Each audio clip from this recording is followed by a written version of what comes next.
પીએફની website update થઈ ગઈ છે।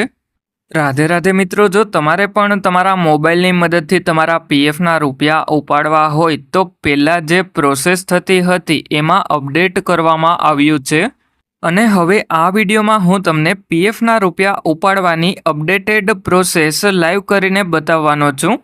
એટલા માટે જો તમારે તમારા પીએફના રૂપિયા ઉપાડવા હોય તો આ વિડીયો ધ્યાનથી છેલ્લે સુધી જોઈ લેજો। એટલે હવે આપણે મોબાઈલમાં કોઈપણ એક બ્રાઉઝર જેમ કે ક્રોમ બ્રાઉઝર અથવા તો ફાયરફોક્સનું બ્રાઉઝર ઓપન કરી લેવાનું છે।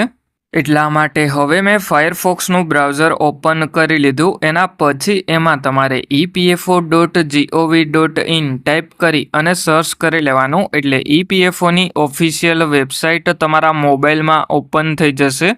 એટલે પછી એમાં તમારે નીચેની તરફમાં આવી જવાનું છે અને પછી એમાં તમારે વિડ્રોવ પીએફમાં એપ્લાય નાવ ઉપર એક વખત ક્લિક કરી લેવાનું છે। એટલે હવે આપણે એપ્લાય નાવ ઉપર એક વખત ક્લિક કરી લેવાનું છે અને એક વાતનું ખાસ તમારે ધ્યાન રાખવાનું છે કે તમે પીએફ એકાઉન્ટ એક્ટિવ કરેલું હોવું જોઈએ, એટલે કે તમારો જે યુએએન નંબર હોય એ એક્ટિવ કરેલો હોવો જોઈએ। એટલે હવે આપણે એલર્ટ જોવા મળી રહ્યું છે એમાં એવું છે કે જે અપડેટ હતું એ કમ્પ્લીટ થઈ ગયું છે। એમાં આપણે નીચેની તરફમાં ઓકે ઉપર ક્લિક કરી લેવાનું અને પછી એમાં સૌથી પહેલાં તો તમારે તમારો 12 આંકડાનો યુએએન નંબર પગારની સ્લિપમાંથી જોઈ અને એન્ટર કરી લેવાનો છે। અને જો તમને તમારો યુએએન નંબર મળતો ના હોય તો એના ઉપર મેં અલગથી વિડીયો બનાવેલો છે, એની લિંક તમને આ વિડીયોના ડિસ્ક્રિપ્શનમાં જોવા મળી જશે।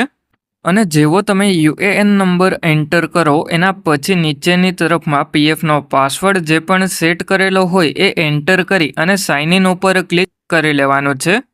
અને હવે તમારા મોબાઈલ નંબર ઉપર ઓટીપી આવી જશે, એટલે ઓટીપી તમારે એન્ટર કરી લેવાનો છે। આપણા મોબાઈલ નંબર ઉપર ઓટીપી આવી ગયો, એ ઓટીપી આપણે એન્ટર કરી અને સબમિટ કરી લઈએ।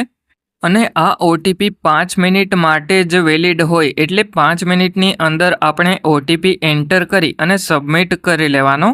એટલે જેવો તમે ઓટીપી એન્ટર કરો એના પછી તમે તમારા પીએફ એકાઉન્ટમાં લોગિન થઈ જશો। એટલે હવે તમારે ઉપરની તરફમાં આ 3 લાઈન ઉપર એક વખત ક્લિક કરી લેવાનું છે અને પછી તમારે એમાં મેનેજ ઉપર ક્લિક કરી અને કેવાયસી ઉપર ક્લિક કરી લેવાનું છે, કારણ કે આપણે પીએફના રૂપિયા ઉપાડવા હોય તો સૌથી પહેલાં તો કેવાયસી કરેલી હોવી જોઈએ। એટલે હવે તમારે કેવાયસી ઉપર ક્લિક કરી અને એ જોઈ લેવાનું કે તમે બેંકની અને પાન કાર્ડની કેવાયસી કરી લીધી કે બાકી છે। એટલે હવે જો તમારે પીએફના રૂપિયા ઉપાડવા હોય તો બેંકની કેવાયસી કરવી પડે અને જો 50,000થી વધારે પીએફના રૂપિયા ઉપાડવાના હોય તો પાન કાર્ડની કેવાયસી પણ કરવી પડે। અને આપણી બેંકની KYC verified online by bank થઈ ગઈ અને પાન કાર્ડની કેવાયસી અપ્રૂવડ થઈ ગઈ। એટલે હવે પીએફના રૂપિયા ઉપાડવા માટે ઉપરની તરફમાં આ 3 લાઈન ઉપર ક્લિક કરી અને ઓનલાઈન સર્વિસીસમાં ક્લેમ ઉપર ક્લિક કરી લેવાનું છે। અને ઓનલાઈન સર્વિસીસમાં ઘણું બધું અપડેટ આવેલું છે, એના માટે અલગથી વિડીયો તમારે જોતો હોય તો કમેન્ટમાં મને યસ કરીને જણાવજો। હવે આપણે પીએફના રૂપિયા ઉપાડવા માટે ક્લેમ ઉપર ક્લિક કરી લીધું, એટલે હવે આપણે જે પણ બેંકની કેવાયસી પીએફ એકાઉન્ટમાં કરેલી હોય એ બેંક એકાઉન્ટ નંબર એન્ટર કરી લેવાનો અને પછી ચેક ઉપર ક્લિક કરી લેવાનું છે।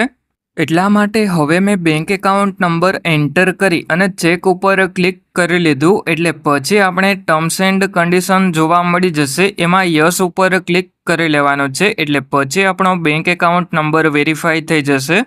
એટલે હવે તમારે પ્રોસીડ ફોર ઓનલાઈન ક્લેમ ઉપર એક વખત ક્લિક કરી લેવાનું છે અને પછી એમાં સિલેક્ટ ક્લેમ ઓપ્શન ઉપર એક વખત ક્લિક કરી લેવાનું છે। એટલે જેવા આપણે સિલેક્ટ ક્લેમ ઓપ્શન ઉપર ક્લિક કરીએ એના પછી જો આપણી નોકરી ચાલુ હોય અને પીએફના રૂપિયા ઉપાડવા હોય તો પીએફ એડવાન્સ ફોર્મ 31 સિલેક્ટ કરી લેવાનું અને પછી નીચેની તરફમાં click here to view Aadhaar verified services ઉપર ક્લિક કરી અને જો તમારે એ જોવું હોય કે આધાર વેરીફાઈડ સર્વિસમાં તમારી કઈ કંપની છે તો તમારે જોઈ લેવાનું। અત્યારે આપણે સિલેક્ટ સર્વિસ ઉપર ક્લિક કરી અને જે પણ કંપનીના પીએફના રૂપિયા ઉપાડવા હોય એ કંપની સિલેક્ટ કરી લઈએ। અને પછી નીચેની તરફમાં સિલેક્ટ એડવાન્સ પેરા ઉપર ક્લિક કરી અને એમાં આપણે ઇલનેસ સિલેક્ટ કરી લઈએ, કારણ કે ઇલનેસ સિલેક્ટ કરીએ તો 2 થી 3 દિવસની અંદર બેંક એકાઉન્ટમાં પીએફના રૂપિયા જમા થઈ જાય. એટલા માટે આપણે ઇલનેસ સિલેક્ટ કરી લીધું. એના પછી એમાં નીચેની તરફમાં અમાઉન્ટ એન્ટર કરવા માટેનો ઓપ્શન જોવા મળી જશે.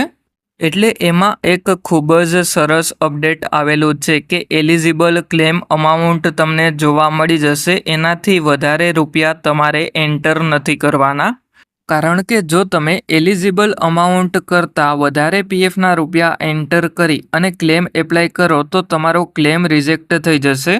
હવે નીચેની તરફમાં તમારે જો એડ્રેસમાં કોઈ ચેન્જ કરવો હોય તો આ સિમ્બોલ ઉપર ક્લિક કરી અને એડ્રેસ ચેન્જ કરી લેવાનું. અને પછી એમાં નીચેની તરફમાં આવી અને પછી આ બોક્સ ઉપર ક્લિક કરી લેવાનું. અને જેવા બોક્સ ઉપર ક્લિક કરો એના પછી નીચેની તરફમાં આવી અને ગેટ આધાર ઓટીપી ઉપર ક્લિક કરી લેવાનું છે. એટલે પછી તમારા આધાર કાર્ડ સાથે જે પણ મોબાઈલ નંબર લિંક કરેલો હોય એ મોબાઈલ નંબર ઉપર ઓટીપી આવી જશે. એ ઓટીપી એન્ટર કરી અને સબમિટ કરી લેવાનો, એટલે તમારું ક્લેમ ફોર્મ પોર્ટલ ઉપર સબમિટ થઈ જશે. અને હવે જો તમારે પીએફના બધા જ રૂપિયા ઉપાડવા હોય તો સિલેક્ટ ક્લેમ ઓપ્શનમાં PF final settlement form 19 select કરી લેવાનું. અને પછી એમાં નીચેની તરફમાં જો તમારે 50,000થી વધારે પીએફના રૂપિયા ઉપાડવાના હોય અને તમારી સર્વિસ 5 વર્ષથી ઓછી હોય તો ફોર્મ 121 અપલોડ કરી લેવાનું. અત્યારે આપણે એલિજિબલ અમાઉન્ટમાં 50,000 રૂપિયા થતા નથી, એટલા માટે આપણે ફોર્મ 121 અપલોડ નહીં કરવું પડે.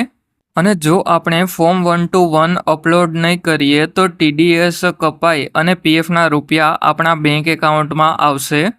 એટલે હવે જો તમારે એડ્રેસમાં કોઈ પણ ચેન્જ કરવો હોય તો ચેન્જ કરી લેવાનો અને પછી નીચેની તરફમાં આ બોક્સ ઉપર ક્લિક કરી લેવાનું. અને પછી એમાં નીચેની તરફમાં ગેટ આધાર ઓટીપી ઉપર ક્લિક કરી લેવાનું, એટલે તમારા મોબાઈલ નંબર ઉપર ઓટીપી આવી જશે. એ ઓટીપી એન્ટર કરી અને સબમિટ કરી લેવાનો. અને હવે જો તમારે પીએફનું પેન્શન ઉપાડવું હોય તો એના માટે pension withdrawal benefit form 10C select કરી લેવાનું. અને પછી એમાં નીચેની તરફમાં તમને એડ્રેસ જોવા મળી જશે. એટલે જો તમારે એડ્રેસમાં કોઈ પણ ચેન્જીસ કરવો હોય તો એ ચેન્જીસ કરી લેવાનો અને પછી નીચેની તરફમાં આવી જવાનું. એટલે જેવા તમે નીચેની તરફમાં આવો એના પછી તમને ડેટ ઓફ એક્ઝિટ પણ જોવા મળી જશે. જે તમે કંપની છોડી દીધી હોય એમાં એક્ઝિટ ડેટ અપડેટ કરેલી હોય એ પણ તમને જોવા મળી જશે.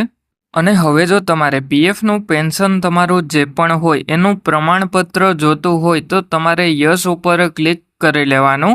અને પછી એમાં નીચેની તરફમાં આવી જવાનું છે. એટલે જેવા તમે નીચેની તરફમાં આવો એના પછી તમને એક બોક્સ જોવા મળી જશે. એ બોક્સ ઉપર ક્લિક કરી લેવાનું છે. અને પછી એમાં નીચેની તરફમાં ગેટ આધાર ઓટીપી ઉપર ક્લિક કરી લેવાનું. એટલે ઓટીપી જે પણ આવે એ ઓટીપી એન્ટર કરી અને સબમિટ કરી લેવાનો. એટલે તમારું ક્લેમ ફોર્મ પોર્ટલ ઉપર સબમિટ થઈ જશે અને થોડાક દિવસની અંદર તમારા બેંક એકાઉન્ટમાં તમારા પીએફનું પેન્શન જમા થઈ જશે. અને હવે જો તમારે તમારું પીએફનું કોઈ પણ કામ મારી પાસે કરાવવું હોય તો મેં જે વોટ્સએપનું ગ્રુપ બનાવેલું છે એની લિંક આ વિડીયોના ડિસ્ક્રિપ્શનમાં જોવા મળી જશે. ત્યાંથી તમે ગ્રુપ જોઈન કરી લેજો. અને જો તમારા કોઈ મિત્રનું પીએફ એકાઉન્ટ હોય તો એમને પણ આ વિડીયો શેર કરી દેજો, જેથી કરીને એમને પણ મદદ મળે.